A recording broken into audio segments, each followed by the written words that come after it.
I go, here I go. Yeah, here I go, here I go. Welcome in, everyone, to yet another episode of The Take with your host, Jackson Burleson, of course.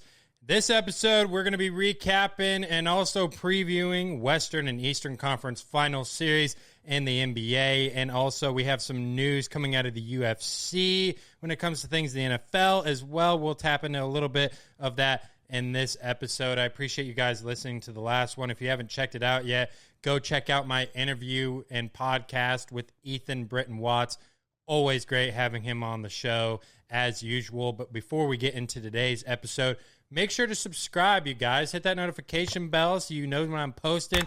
Comment your thoughts on some of these crazy takes that have been coming out of this podcast, and also share it so you can get everybody to get in on the debate and the action and hoops talk, sports talk. This is the place to be when it comes to podcasts, hot takes, sports. If you want to know something about your favorite player, your favorite team, we're going to talk about it. And speaking of an athlete, his return has been 4 years in the making since he broke his leg in 2022. Conor McGregor has, well, you know, he has a fight. We'll see if he shows up. I think that's kind of the key to all this, because last year, the UFC, they had a fight done in July around this same time with Michael Chandler and Conor McGregor. Now Conor McGregor, he's going to be facing Max Holloway at 170 pounds. Yes, he's facing him at welterweight. We all know Max Holloway. He is a 155-pounder and also 145-pounder. He's been in the featherweight and lightweight division in the last couple of years fighting. Now he's going up to 170, a weight class he hasn't fought at. It'll be very interesting to see him at that weight against McGregor, which McGregor has fought at 170 before. He fought against Donald Cerrone Cowboy, which was actually Conor McGregor's last UFC win. So we'll see kind of what happens here. Will Conor McGregor have the ability to go past the second round? Is he going to have to knock out Max Holloway early if he wants a chance to win? Because it's been a little bit since he's went the full distance or even been in a fight. So in my opinion, I think Max Holloway wins this fight. I think he's just the better fighter right now. But Conor can win if he knocks out Max Holloway in the first or second round. But the fight, I don't know if it's going to happen until Conor McGregor steps in that octagon and the cage locks. That's when I know, all right, the Mac is back. Mr. Mac has returned, because we've been talking about Conor McGregor's return for a while. And we even said on a podcast 4 years ago on this show that I said Conor McGregor wasn't going to fight again. And again, he really doesn't need to. He's got all the money he needs. He made like so much money off that Mayweather fight. He really didn't even need to come back after that. He could have just retired, sailed off into the sunset with his Lamborghini yacht and called it good. But he's like, nah, I want to be back in the fight game. He's been training. I'll be very curious to see how he looks after this long period of time in the octagon. Because that leg injury, it's a big deal when it comes to kicking. And when Conor McGregor was in his prime, he was a great kickboxer, phenomenal kickboxer. I don't know if that's going to be the same. That's not going to be the same Conor. It's not. So, again, I think the UFC, the way they announced it was kind of weird, just on live stream on Instagram or TikTok or whatever. That's such a sloppy way to do it. I'm sorry. Do give more of a presentation to it when you're dropping these fights and when you're dropping these cards. You're just going on live, doing it kind of lazy. I think Conor deserves a little bit more for this comeback that he's about to be under. But Dana White, he announced this right when Francis Ngannou was walking out for his fight in the MVP promotions in LA. I thought that was kind of funny just because, you know, we know the relationship between Francis Ngannou and Dana White is not pretty. It's not. They don't like each other. That's why Francis is not in the UFC anymore. That's why Francis Ngannou and Jon Jones, that fight never happened. A lot of things that could have happened in that heavyweight division if Dana and Francis could just agree to terms on a deal. But again, Jon Jones, he was in attendance in LA for this MVP MMA, who had Ronda Rousey, headlining this card. Their Nate Diaz had this crazy bloodbath fight. I don't think Nate Diaz should ever step foot in an MMA octagon or whatever they're calling it, hexagon. It's like, Nikisa was saying in the press conference, the world's going to stop when Jake Paul gets in the hexagon. Just alone with using hexagon ends the ending or stopping the world talk right there. Like, you're not going to stop the world with no hexagon. Octagon, maybe. But then again, Francis finished a guy, Felipe Lins at MVP MMA 1 in 29 seconds. Yeah, knocked him out in 29 seconds. The guys that Francis has fought after leaving the UFC have been trash cans. Okay, they've been trash cans. He hasn't fought anybody. Nobody. The only guys he's really been fighting is when he's going in boxing, against Anthony Joshua or Tyson Fury. But, Jon Jones, I looked into this. Jon Jones, he has one fight left on his UFC contract. He is still trying. He said on the desk, the Netflix, when they had Tyron Woodley and all those guys, he said that he wants to get out of his UFC contract. And he has actually formally requested his release after negotiations broke down. So Jon Jones actually publicly asked for a release in March of 2026 this year, accused UFC of lowballing him, including exclusion from a historic White House event, reportedly sought a $30 million payday to face interim champion Tom Aspinall. He's still bound by his UFC contract for at least one more fight. And then the MVP boss, Nikisa, he expressed openness to co-promote with the UFC, citing examples from boxing, other MMA promotions like the Mayweather-McGregor one, that's the one he was kind of mentioning about, or even NBA international games. However, he doubts Dana White would allow it, calling it unrealistic because it would be one of the biggest heavyweight fights in a long time. In my opinion, I think this would be the biggest heavyweight fight of all time if Francis Ngannou and Jon Jones got in the octagon together. Jake Paul, he criticized the UFC for announcing McGregor's return during Ngannou's walkout, as we kind of talked about earlier, accusing them of piggybacking off the Ronda Rousey and Gia Carriano event. MVP stated that they are more than willing to work with the UFC with no hurt feelings. If I could just touch on that real quick, I think that actually speaks a lot of volumes because Jake Paul has not liked Dana White. He's came out and said Dana White's a cokehead. Dana White said, he'd like to test Jake for steroids. These two do not like each other at all. But for these guys who don't like the UFC to say, yeah, we're willing to co-promote, we're willing to coexist with each other, no hard feelings, that speaks to the maturity of that group with MVP Promotions. That they're just trying to make the best possible fights that you can make. And if you can, cool. But the only way that this Jon Jones-Francis Ngannou fight happens, which it should have happened, it's the biggest fight in UFC heavyweight history, is, one, the co-promotion, what they're mentioning, or two, Jon Jones somehow gets a buyout from that last UFC fight that he has to do. It's a weird thing right now that you're seeing in the MMA space. You're seeing a bunch of different promotions come out and have, rosters, cards and all this. You haven't really seen that in MMA space yet. You've seen it in boxing where you have a bunch of promotions in different outlets for fighters to go. But with MMA, you've never really seen that. This whole MVP MMA thing was for fighters to get paid. The MVP MMA said, hey, if the UFC makes the minimum fighter pay $50,000, we'll step away. We won't even involve ourselves in it. Now they're stepping in. They're paying guys a lot more. I think it's like $40,000 is the minimum they're doing. So it's going to give guys an incentive to go, hey, I can go actually make money. I know the UFC is, a little bit more legacy driven, I feel like, but if the money's not there, why would you even fight there?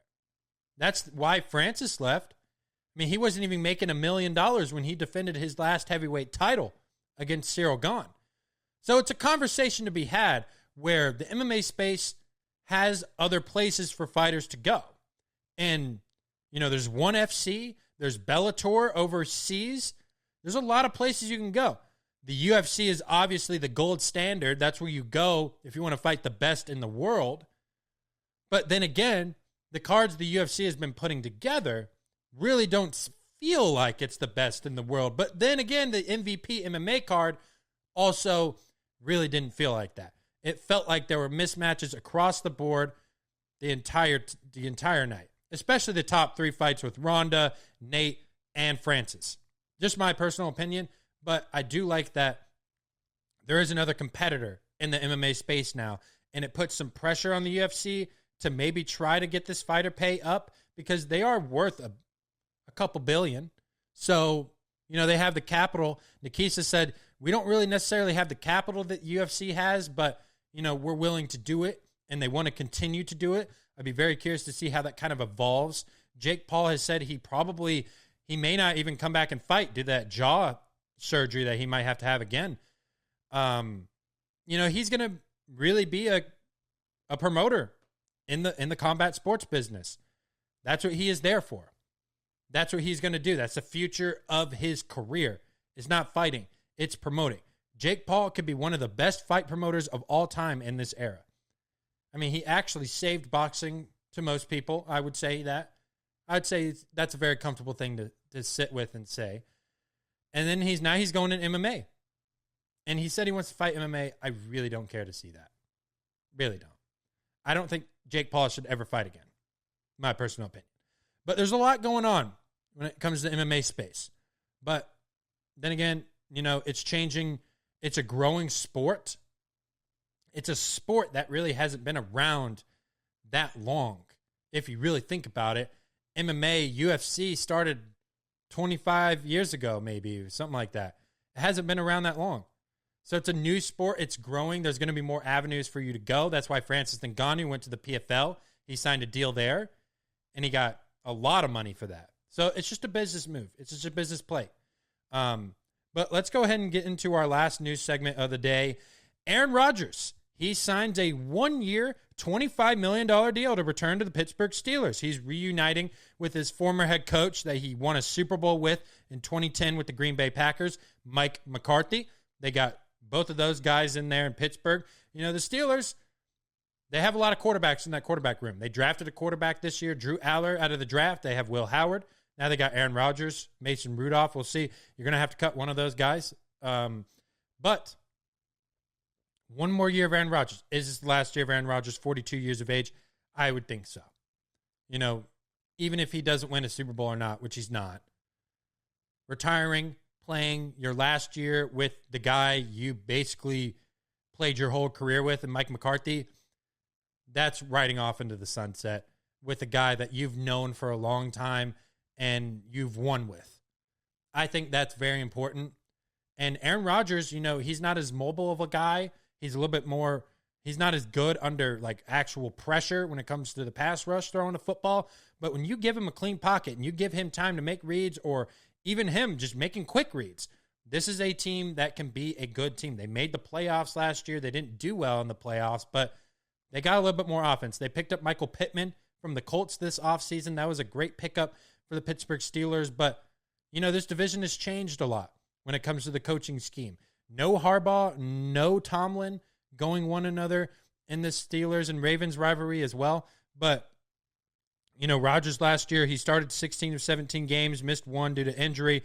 He completed about 65% of his passes, 3,322 yards, 24 touchdowns, 7 interceptions. He was the team's offensive captain. I mean, he's shown that he's still a decent player. It's just, the Achilles injury kind of hurt him a little bit, I think, for him to maybe have some kind of a legacy past, his prime. I think he could have maybe done some damage, but the Achilles injury kind of killed that. But we'll see. I'm very curious to see how the Steelers and Mike McCarthy and Aaron Rodgers operate this season, because I think it's going to be Aaron Rodgers' last season. He did take a little bit of a while to kind of decide if he wanted to play or not. He does have a wife now. He did get married. So he had a lot of things to think about. It is a tough sport when you're at 42 years of age, taking hits like he's been taking. It sucks to take those kind of hits, but the love of the game is still clearly there. He's in OTAs practicing. That hadn't been the case beforehand. So it's nice to see Aaron Rodgers getting that continuity with his teammates early and getting it going. In later podcasts, we're going to address the NFL schedule release. We have all summer to dive into more NFL headlines as well. But let's go ahead and start this show with the play of the week. Come on. We have no other way to start the show today but showing you this play last night by Victor Wembanyama. First of all, last night, Game 1 of the Western Conference Finals between the Oklahoma City Thunder and the San Antonio Spurs was a movie. Double overtime. The Spurs take Game 1. Victor Wembanyama is going to be the GOAT of basketball. He's the best player in the league right now. He should have won MVP. Him having to sit there and watch Shai Gilgeous-Alexander get the MVP over him before this series motivated him clearly. He took it personal. Dude went 41 points, 24 rebounds, became the youngest player in NBA history with 40-plus points, 20-plus rebounds in a playoff game. 22 years and 134 days old. And there were a couple of insane dunks that happened in this game, and here's one of them for the play of the week. Offense, defense. Mr. Chaos makes it happen. Wembanyama rolls to the back. Oh! Okay. In one fell swoop. And a foul on Carter Bryant on the inbounds. Jamal, did he even leave the floor on this dunk? As Mike mentioned, that was one swift motion when he caught the ball. Oh my goodness, already a double-double here From earlier. in one motion. Catches it and immediately goes up with his left hand. That was just ridiculous. Ridiculous. There were a couple plays like that. You see that work that he put in the summer with Akeem Olajuwon starting to pay off. Victor Wembanyama has his Akeem bag now. He's truly unguardable. Truly. He had 14 points and 10 rebounds by halftime. He's the 3-point, the three he hit about 10 feet beyond the arc in overtime, the second overtime, I believe it was. Insane. Okay, there were a couple plays where it was like, it's every week on this podcast we say this, but it just keeps increasingly getting better. It's like we're watching Kareem in a Kevin Durant version right now. That's what it looks like. It looks exactly like that right now, dude. It's like you have no words for it. It's honestly hard to describe what you're watching right now. The best word you could probably use right now is unpredictable. You have no idea what Victor Wembanyama is going to go out here and do. No idea. And when Chet Holmgren is guarding him, his eyes are like, oh my gosh, I got Chet Holmgren in front of me. I'm going to go and score. I'm going to drive to the basket. Wembanyama, he only took 2 3-pointers last night, and he had 41 points. Was getting to the basket with authority. This dude is the modern-day Shaquille O'Neal. He is going to be the most dominant player ever, the greatest player ever, when his career's over. It is. That's the reality that we're looking at right now. You saw the face of the NBA shift in that game 1. You did. Now we have a series. And San Antonio looked almost too comfortable against the Thunder last night. They came out, rallied off 7-0. The OKC crowd doesn't sit down until they score a basket. The Thunder didn't score a basket until like 8:30 left in the first quarter. They came out with an intensity like they're going to win this championship. Like they are. And no De'Aaron Fox last night, and they still won this game. Dylan Harper is looking like a 7-year NBA veteran, and he is a rookie that was picked second overall last year. A rookie. He had 24 points last night and 7 steals. 7. A team playoff record. This young core is nuts. It's also nice to see Devin Vassell, Florida State Seminole, going out there and balling out, doing his thing. I mean, him and Keldon Johnson, 13 points each. Yeah, Stephon Castle, 17 points. But no one, when Wembanyama's out there, it's completely different. The Thunder weren't taking certain shots last night because Wembanyama was out there. And the shocking part to me is like, Wemby, he's out there doing everything, but he's like, yeah, dude, we can rest in July. The relentlessness is built as well. First of all, the first thing is physical ability. You know, getting stronger as the years go on. And the mental toughness, you have to have it all the time. And as you said, yes, it takes a toll, but we will rest in July. That's a guy who's going to win an NBA championship. You don't talk like that unless you're going to win an NBA championship. You don't. And I love that we're seeing the two best teams in the league go at it. Love it. First time we've seen the top 2 seeds in the West play in the conference finals since the 2018 Rockets and Warriors. Things like that. Just take away little things. I think there was a stat. It was like Jazz and the Bulls in 1998 finals. Those are the best teams, like in the best record or whatever, to face in the finals, where they have 60-plus wins, 2 teams in the finals. This is not the NBA finals. This is the Western Conference finals that we're talking about here. This is how big this series is. It feels like the NBA finals. Whoever wins this series is going to win the title. I mean, we already know that. But then again, I wrote an article, which I'm going to put up right now. I'm going to find a screenshot. I wrote an article when Wemby got drafted, and I said he was going to win a championship in his 3rd season. Man, it's looking like it. You can look at the date. You can see when I wrote it and everything like that. Yeah, I wrote it in writing like that. And I believed in his talent right away. People were saying, oh, he's going to get injured out of the league. Nah, bro. Don't worry about that. He's going to be fine. He's stretching. He's doing yoga seminars during the offseason. You know what I mean? Like, I can't remember what he was doing, what game he's playing. He's playing soccer or whatever. Soccer. Yeah, soccer. He was playing soccer overseas. I can't remember what country he traveled to. I want to say it was his home country in France, but I could be wrong about that. But, this game threw a lot of curveballs. The one curveball I was really not expecting is for Alex Caruso to score 31 points off the bench, which is actually his 2nd highest scoring game of his career. They needed that energy from Alex Caruso and Jalen Williams, who also came back off that hamstring injury, 26 points. His 6-game absence after that hamstring injury. He looked fully healthy. He had a pep in his step. He was blown by defenders, getting energy.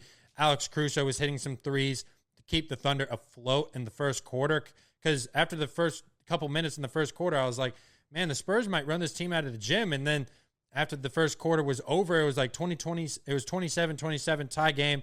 SGA was not getting good looks at all. They were really making him get rid of the ball. But SGA kind of talked about what the defense was throwing at him in game 1 and kind of how he needs to be a little bit better. I just try to take what the defense gives me. I think earlier they were heavier in the gaps, and I had a lot of sprays for open shooters more so. And then I think they loosened up as the game went on, and I was able to find my cracks. It's got to be better when I get those cracks, I think. Yeah, so, SGA, obviously, shooting 7 of 23 from the field is not really going to cut it. We know that. Keeping him off the free throw line is important. But then again, he still had a double-double, 12 assists, kind of what you're saying, letting the defense come to you. Not his best shooting night, not his best scoring night. Still had 24 points. If I'm the Thunder right now, the only thing I'm a little bit worried about is that you just lost home court. You got to defend home court. You can't lose game 1 on your home floor, because now you have to get a game in San Antonio. Now you have to. And are they capable? Yes. Yeah, they are. They're the champs. But Shea is going to have to be better when it comes to shooting the basketball if they want to win this series. 24-12 with Caruso getting 30 is not going to be sustainable for this series. He's got to be the guy. He's got to be getting 30. 12 assists is great. You're still responsible for a similar amount of points, but shooting the ball well early, I think, is going to be key because this San Antonio team starts off hot. They play fast. Their defense is insane. I think that's what's making it tough on the Thunder right now is because, I mean, Chet Holmgren didn't take a field goal until like the end of the second half. Or he didn't make a field goal. Whatever it was. I think it might have been both. He didn't take a field goal and he didn't make a field goal until like the end of the second half when he hit a three. He's got to be more aggressive. He's got to go after Wembanyama a little bit more offensively. And he had some, he had that block at the end of regulation, good defensively. But I think Chet, if the Thunder want to win this series, he's got to be a little bit better when it comes to offensively, in my opinion. That's just my opinion. But then again, Chet usually has games where he's like starting off hot when it comes to the first quarter. And then he kind of just falls off. But I mean, 2 for 7, 8 points, 8 rebounds, 2 blocks. That's not the greatest game when you play 41 minutes and you shoot 28% from the field when you're 7'1". You know what I mean? And there's a couple game modes and highlights I want to highlight for this game. So, 6th game won in NBA playoff history to reach double overtime. First since Spurs Warriors in 2013. We all know how that series ended up going. Spurs led by 10 with 9:10 left in the regulation, but they had to survive multiple lead changes and ties and, the frantic finish, obviously kind of what we talked about. SGA had his worst first half in nearly 3 years, 1 for 5. So 5 field goal attempts in the first half. I think that was the problem. And they weren't even down double figures, which is kind of the thing that amazes me a little bit. That's why I think the Thunder can still definitely win this series because SGA didn't play that well in the first half, and they still weren't that far behind in this game. And then, Chet Holmgren doing his thing, kind of what we talked about when it comes to the block at the end of regulation, but going to double overtime and winning game 1 like that is just a statement win. We talked about the dominance in the regular season for the San Antonio Spurs. They beat this team 4 times out of 5 in the regular season. They didn't even need the 5th game to sweep them. That's the thing that's insane about this is like they've already swept them before in a 7-game series. Now, will this series not go as far as we thought? Will this series not go 7? Will this series not go 6? Do the Spurs beat the Thunder in 5 games? I think that's a very big possibility right now. I think it is. I wouldn't be surprised if the Spurs won this series in 5. Wouldn't that be insane to beat the defending champions in 5 games? Yes, it would. And one more thing I want to say as well about the MVP, because Shea got the MVP. That was Wemby's award. That was. And he proved it last night. He did. That was his award. Don't know why they're giving SGA the MVP. It looked like Adam Silver was a little bit too happy. Or the NBA was too happy to give Shea the award. You know what I mean? Like, Wemby deserved it. Clear cut. He's the best defensive player in basketball. But he's also the best offensive player in basketball. He's so dominant. He's so tall. No one can block him. No one can guard him. He's strong enough to where he can get any mismatch he wants and takes advantage of it. He's a great passer. That doesn't get enough credit. There were multiple times where he had a mismatch with Alex Caruso on him in the post. He would pass it out to the corner. I'm like, why would you do that? But I get why he's doing that, because he wants to get that 3-point game going. He wants to get his teammates going.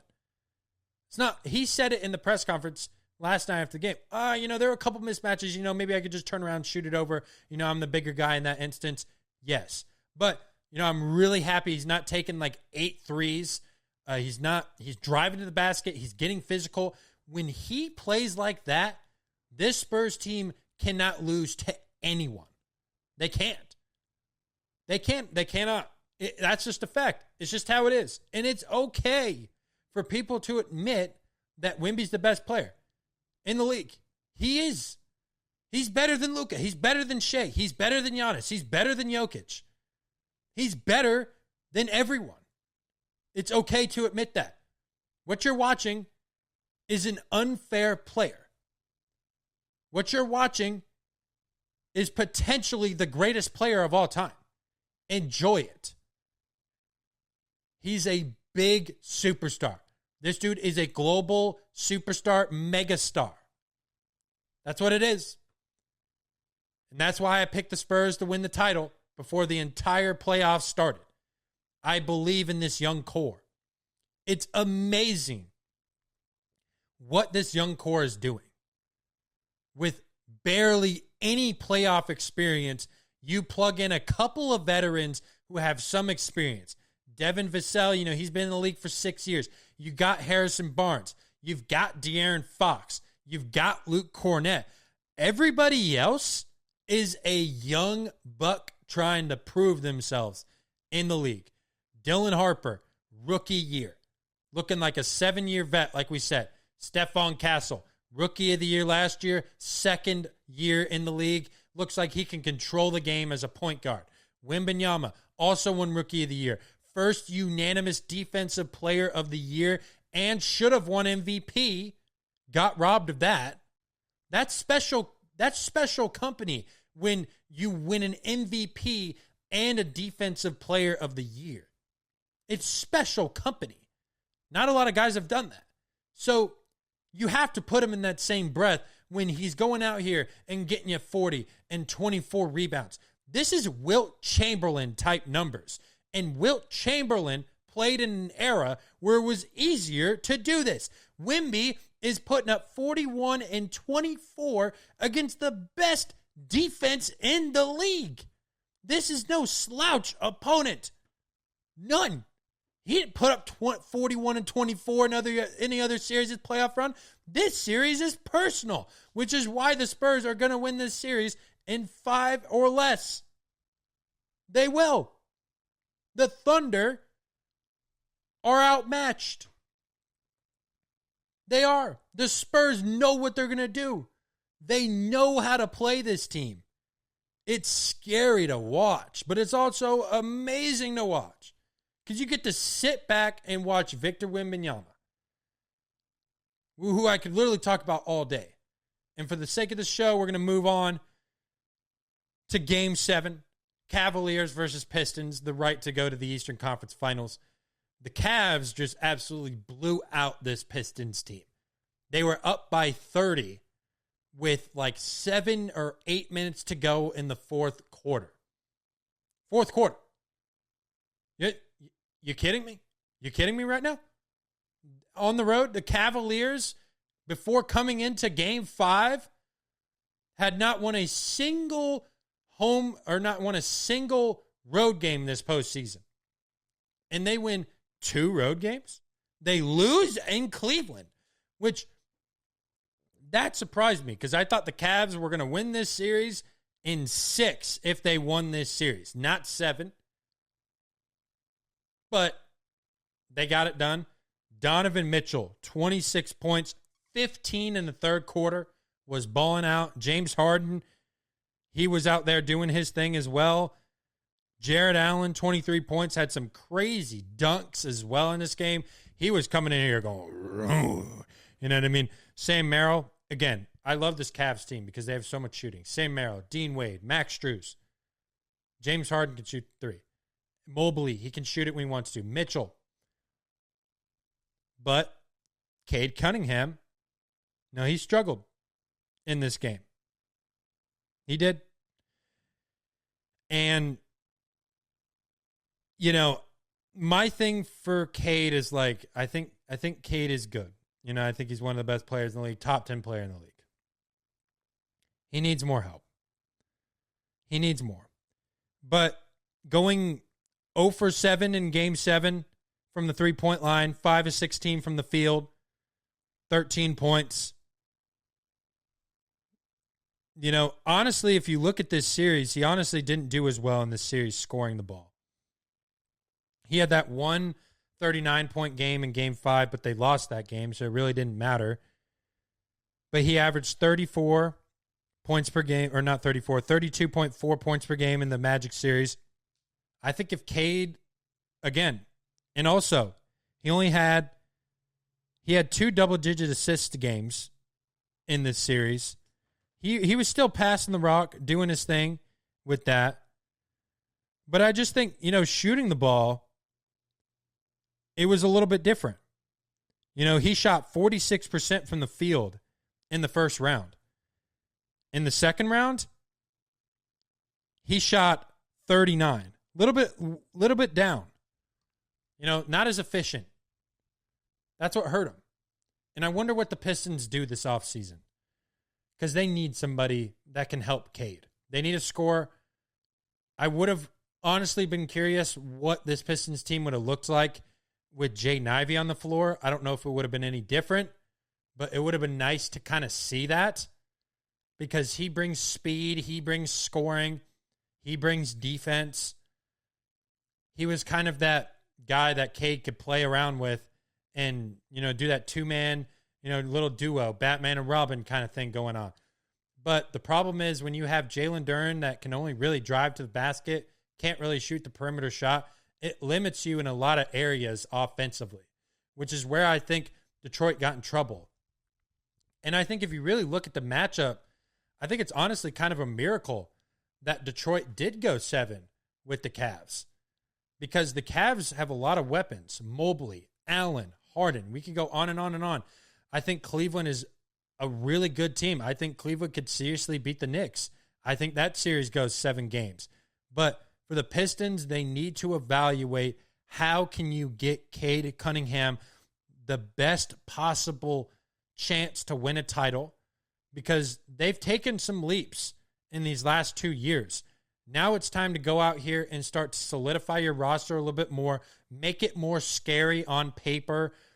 Like, I know this probably wouldn't happen. I was talking to a buddy of mine before the show, and he was saying, the Pistons need a guy like a Devin Booker, which I agree. Devin Booker's never going to get traded from the Suns because he just signed that massive deal. But Devin Booker, Cade Cunningham, that works. He's a scorer. He can offlift it. Cade also can be a little bit more of a distributor, can defer to Devin Booker a little bit more. That's what Cade needs. Cade needs a guy that can go, can you give me 20?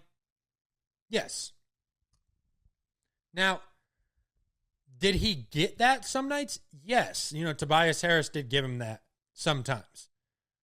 Karis LeVert as well. But those aren't the guys that, in my opinion, you can consistently rely on, which we talked about in the last show as well. But for Cleveland, I think they were very impressive in this series because they could have folded.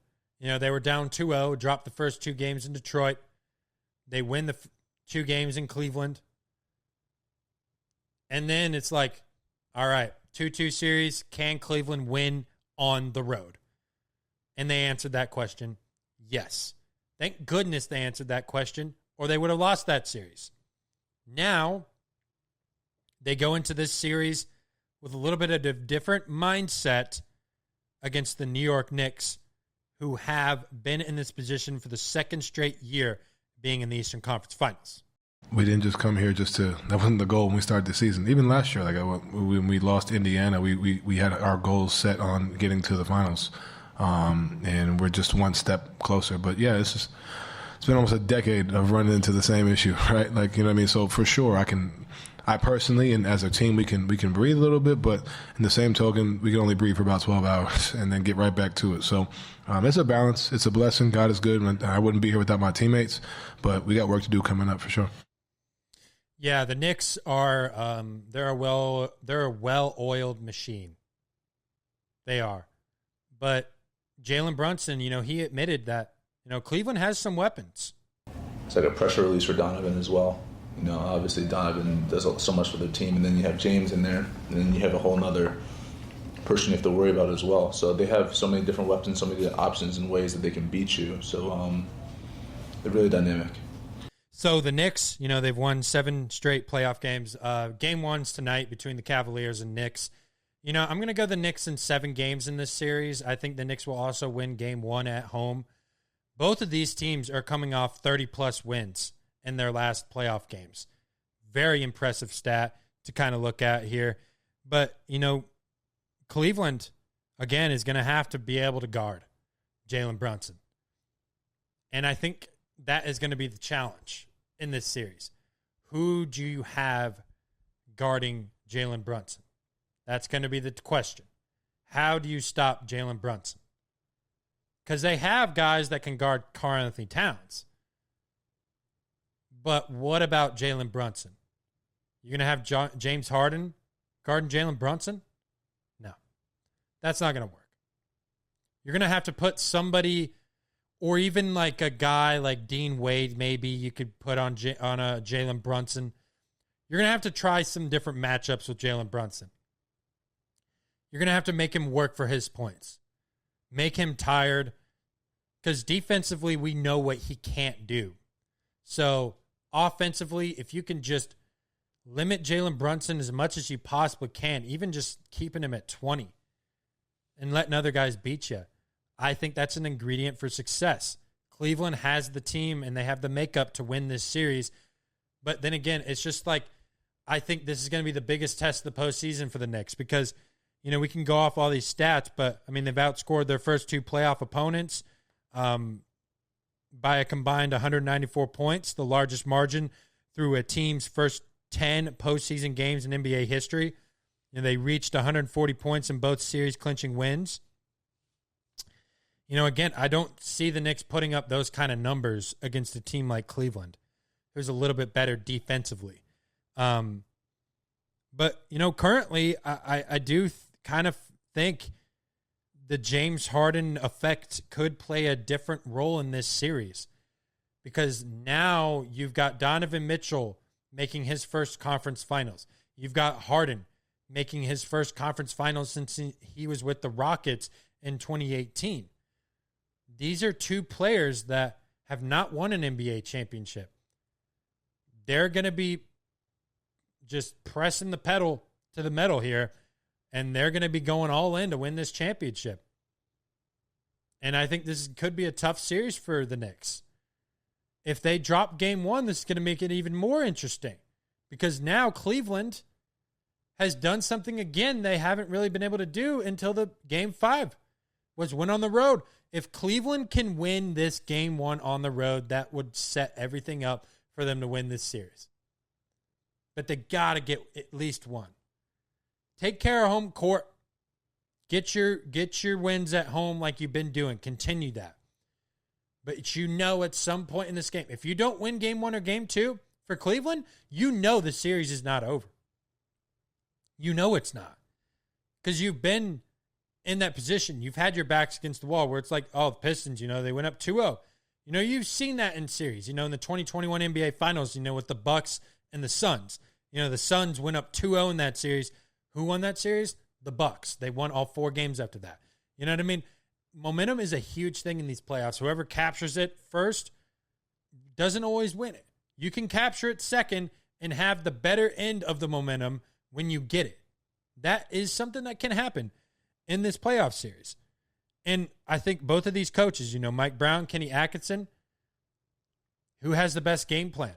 Kenny Atkinson's got to have something ready for Jalen Brunson. But Mike Brown, he's got to be ready to attack James Harden and Donovan Mitchell and all the weapons that Cleveland's got. They got to be able to kind of remove the ability for James Harden to play make. They need to make him a scorer. Because when James Harden is passing the rock, getting shooters involved, that's when Cleveland is very dangerous. And they can score and they can get on fire in a heartbeat. But then again, it's like, this is just a tough series to evaluate. You know, the bench play is going to be very interesting. You know, the Knicks, they have their bench. They got Deuce McBride, Jordan Clarkson, Mitchell Robinson. Cleveland also. You know, they've got their own bench. You know, they got Dennis Schroeder, who can come off the bench. Sam Merrill, who can come in and give you some shooting. Max Strus. These are very evenly matched teams. But these are also two teams that I think this is the window this year for you to win a title or make the finals. Because you're not gonna in any other years. You're not going to. So let me know in the comments who you guys got winning this game in the Eastern Conference Finals, and also who you guys got in the Western Conference Finals. But that's going to go ahead and do it for today's episode of The Take with Jackson Burleson, of course. Make sure to subscribe, comment your thoughts, hit the notification bell so you can stay tuned with this channel. I really enjoy doing this, you guys. I'm super excited. You know, for the finals coming up, we may try to make a trip there. We'll see. We're trying to make some moves with that. We'll kind of keep you updated on that. But, of course, I appreciate the support and everything like that with this channel. But we'll see you guys in the next episode. Peace. Talk to me, baby. Talk to me nice. I'm from another world, baby, yeah. Broadway paradise. They think I'm way too cold, cause I put my